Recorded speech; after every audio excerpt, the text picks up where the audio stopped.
તો નમસ્કાર દર્શક મિત્રો, સ્વાગત છે તમારું અમારી આ યુટ્યુબ ચેનલમાં. તો મિત્રો, પોલીસ કોન્સ્ટેબલની હાલમાં ફિઝિકલ પરીક્ષા લેવાની છે અને ત્યારબાદ છે આની છે લેખિત પરીક્ષા આવવાની છે. ત્યારે મિત્રો આપણે છે જે પોલીસ કોન્સ્ટેબલના નવા અભ્યાસક્રમ મુજબ જે છે વિધાન અને જોડકાવાળા પ્રશ્ન પૂછાતા હોય છે, તો તે રીતનું મોડલ પેપર લઈને આવીએ છીએ. આમાં મિત્રો છે આપણે બધા જ જોડકાવાળા અને છે જે વિધાનવાળા પ્રશ્નો લેવાનો પ્રયત્ન કર્યો છે. વિડીયો જો તમને પસંદ આવે તો વિડીયોને છે લાઈક કરજો અને વિડીયોને તમારા મિત્રો સાથે અવશ્ય શેર કરજો. તો ચાલો આપણે વિડીયોની શરૂઆત કરીએ.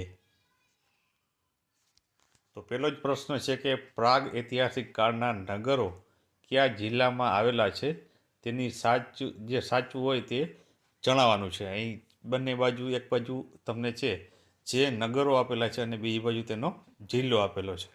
તો એ રંગપુર છે મિત્રો, તે સુરેન્દ્રનગર જિલ્લો છે. તો મિત્રો, જે બુકમાં છે સુરેન્દ્રનગર જિલ્લો જૂનું છે તે જ આપેલું છે. હાલમાં મિત્રો જે તાલુકા બદલીએ છે ત્યારે અમદાવાદ આવી ગયું છે, પરંતુ હજી બુકમાં સુરેન્દ્રનગર જ આવે છે. તો અહીં સુરેન્દ્રનગર સાચું રહેશે.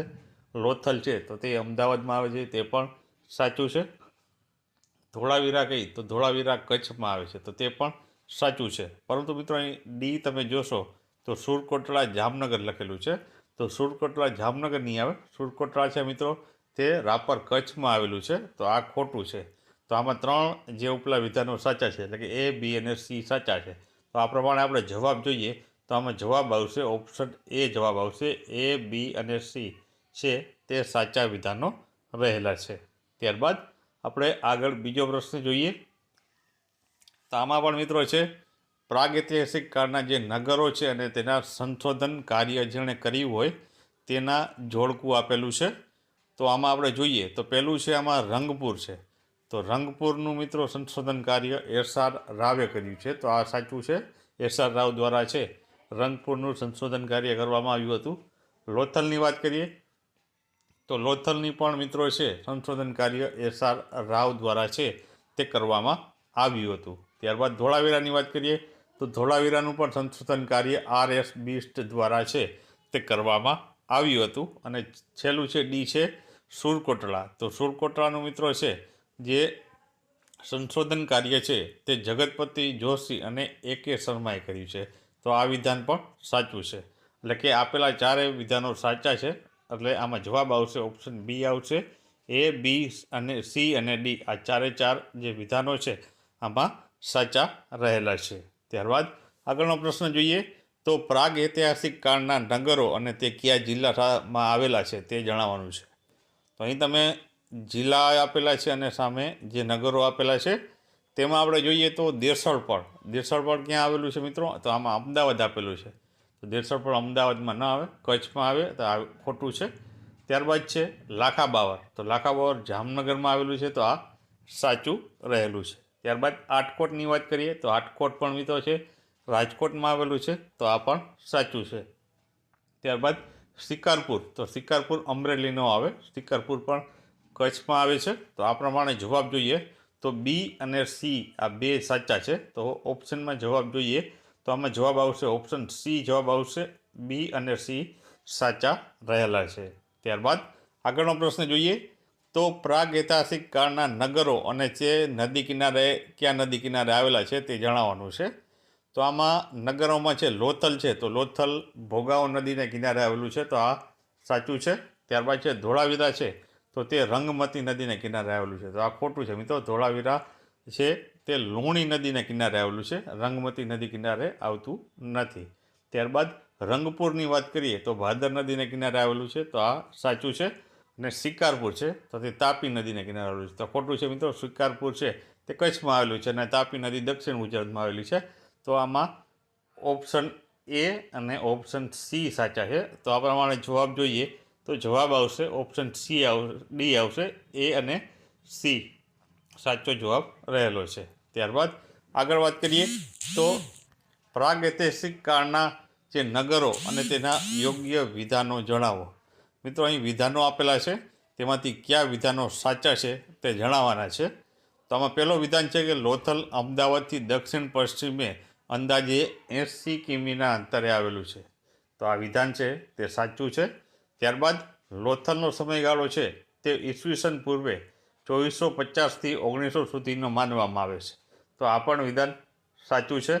ત્યારબાદ અગ્નિ સંસ્કાર અને દફન વિધિ એમ બંને અંતિમ ક્રિયાઓ અહીં પ્રચલિત છે. તો સાચું છે, લોથલમાં આ બંને પ્રચલિત છે.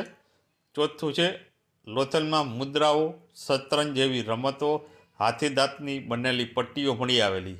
તો આ પણ વિધાન સાચું છે. તો આ પ્રમાણે ઓપ્શન બી સાચો થશે. એ, બી, સી અને ડી ચારે ચાર વિધાનો છે આમાં સાચા રહેલા છે. ત્યારબાદ આગળનો પ્રશ્ન જોઈએ તો પ્રાગૈતિહાસિક કાળના નગરો વિશેના યોગ્ય વિધાન જે છે આપણે જણાવવાના છે. તો પહેલું વિધાન છે કે લોથલમાં મકાનોનો ભઠ્ઠીમાં પકવેલી ઈંટોના દ્વારા બનાવેલા છે. તો આ સાચું વિધાન છે. ત્યારબાદ છે ધોળકા તાલુકાના સરગવાલા ગામે સંશોધન દરમિયાન લોથાનો ટીંબો મળી આવ્યો હતો. તો આ પણ વિધાન સાચું છે. ત્યારબાદ લોથલના લોકો વૃક્ષ, પશુઓ, સર્પ અને પાષાણની પ્રતિમાઓની પૂજન કરતા હશે. તો આ પણ વિધાન સાચું છે. ત્યારબાદ ઈસવીસન 1979માં પ્રસિદ્ધ થયેલ બાબત અનુસાર લોથલ એક બંદર હતું. તો આ વિધાન ખોટું છે મિત્રો. અહીં સાલ છે ખોટી આપેલી છે. 1979 નહીં, પરંતુ 1879 આવશે. 1879 આવે તો આ વિધાન સાચું પડે. તો આમાં એ, બી અને સી ત્રણ વિધાનો સાચા છે. તો આ પ્રમાણે જવાબ જોઈએ તો જવાબ આવશે ઓપ્શન એ જવાબ આવશે. ત્યારબાદ આગળનો પ્રશ્ન જોઈએ તો પ્રાગૈતિહાસિક કાળના નગર વિશેનું યોગ્ય વિધાનો જણાવો. તો પહેલું વિધાન છે કે ઈસવીસન 1954માં લોથલની શોધ કરવામાં આવી હતી. તો આ વિધાન સાચું છે. ત્યારબાદ લોથલનું સંશોધન કાર્ય એસ.આર. રાવ દ્વારા કરવામાં આવ્યું હતું. તો આ પણ વિધાન મિત્રો છે તે સાચું છે. ત્યારબાદ લોથલ અંતર્ગત લોથ શબ્દનો અર્થ લાશ થાય છે. તો આ પણ વિધાન સાચું છે. ત્યારબાદ ઈસવીસન 2001માં થયેલું સંશોધન અનુસાર લોથલને હડપ્પા સંસ્કૃતિ સાથે સંકળાયેલા સ્થળ માનવામાં આવે છે. તો આ વિધાન છે તે ખોટું છે. 1991 આવશે આમાં. 1991માં જે સંશોધન થયું હતું તે પ્રમાણે અહીં મિત્રો જે છે હડપ્પા સંસ્કૃતિ સાથે સંકળાયેલું સ્થળ છે તેવું માનવામાં આવ્યું હતું. તો ઓપ્શન એ, બી અને સી સાચા રહેલા છે. ઓપ્શન ડી ખોટો છે. તો જવાબ આવશે ઓપ્શન એ, બી અને સી.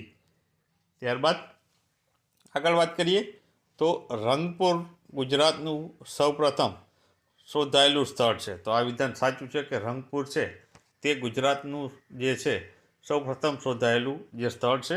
આ ઉપરાંત વર્ષ 2007-8 સુધી સંશોધન કાર્ય ચાલુ હોવાથી છેલ્લે શોધાયેલું મથક પણ રંગપુર છે. તો આ પણ વિધાન સાચું છે. ત્યારબાદ ઈસવીસન 1931માં એસ.આર. રાવે છે રંગપુરનું સંશોધન કાર્ય કર્યું હતું. તો આ વિધાન પણ સાચું છે મિત્રો કે એસ.આર. રાવે આનું સંશોધન કાર્ય 1931માં કર્યું હતું. ત્યારબાદ ઓપ્શન ડીની વાત કરીએ તો ઈસવીસન 1953-54માં એમ.એસ. વત્સ દ્વારા રંગપુરનું સંશોધન કાર્ય કરવામાં આવ્યું હતું. તો આ વિધાન પણ સાચું છે. તો આ પ્રમાણે જવાબ જોઈએ તો આમાં જવાબ આવશે ઓપ્શન બી આવશે. એ, બી, સી અને ડી જે સાચા વિધાનો રહેલા છે. ત્યારબાદ આગળ વાત કરીએ તો પ્રાગ ઐતિહાસિક કાળના નગરો વિશેનું યોગ્ય વિધાન જણાવવાનું છે. તો આમાં જોઈએ તો પહેલું વિધાન છે કે ઈસવીસન 1967માં ધોળાવીરામાં હડપ્પા સંસ્કૃતિના અવશેષો મળ્યા હતા. તો આ વિધાન સાચું છે. ત્યારબાદ ધોળાવીરામાં 3 મુખ્ય ભાગો છે. તો આ વિધાન પણ સાચું છે. ત્યારબાદ સ્થાનિક લોકો ધોળાવીરાને કોટડા કહે છે. તો આ વિધાન પણ સાચું છે. ત્યારબાદ ઈસવીસન 1900થી વ્યવસ્થિત રીતે ખોદકામ શરૂ થયું. ધોળાવીરાનું સંશોધન કાર્ય જગતપતિ જોશી અને ત્યારબાદ આર.એસ. બિસ્ટે કર્યું હતું. આ વિધાન ખોટું છે. આમાં સાલ જે દર્શાવી છે તે ખોટી રહેલી છે. તો આમાં જવાબ આવશે ઓપ્શન એ આવશે. એ, બી અને સી આવશે. ત્યારબાદ આગળ વાત કરીએ તો પ્રાગ ઐતિહાસિક કાળના નગરોનું વિશે યોગ્ય વિધાન જણાવો. તો આમાં આપેલો ઓપ્શન આપેલો છે કે હડપ્પા સંસ્કૃતિના અન્ય નગરોની જેમ ગોળ આકાર ધરાવે છે. તો આ વિધાન ખોટું છે પહેલું. ત્યારબાદ સોના ચાંદીના વાસણો છે ધોળાવીરામાંથી મળી આવ્યા હતા. તો આ વિધાન સાચું છે. ધોળાવીરામાંથી સિંધુ લિપિમાં કોતરાયેલા 10 જેટલા શિલાલેખો મળ્યા છે. તો આ વિધાન પણ સાચું છે. અને ચોથું વિધાન છે કે ધોળાવીરામાંથી મળી આવેલા 10 અક્ષરના જે સાઇનબોર્ડ છે તેને વિશ્વનો સૌથી જૂનો સાઇનબોર્ડ માનવામાં આવે છે. તો તો આ વિધાન પણ સાચું છે. તો આ પ્રમાણે જવાબ જોઈએ તો જવાબ સી આવશે. બી, સી અને ડી સાચા છે. એ વિધાન છે આમાં ખોટું રહેલું છે.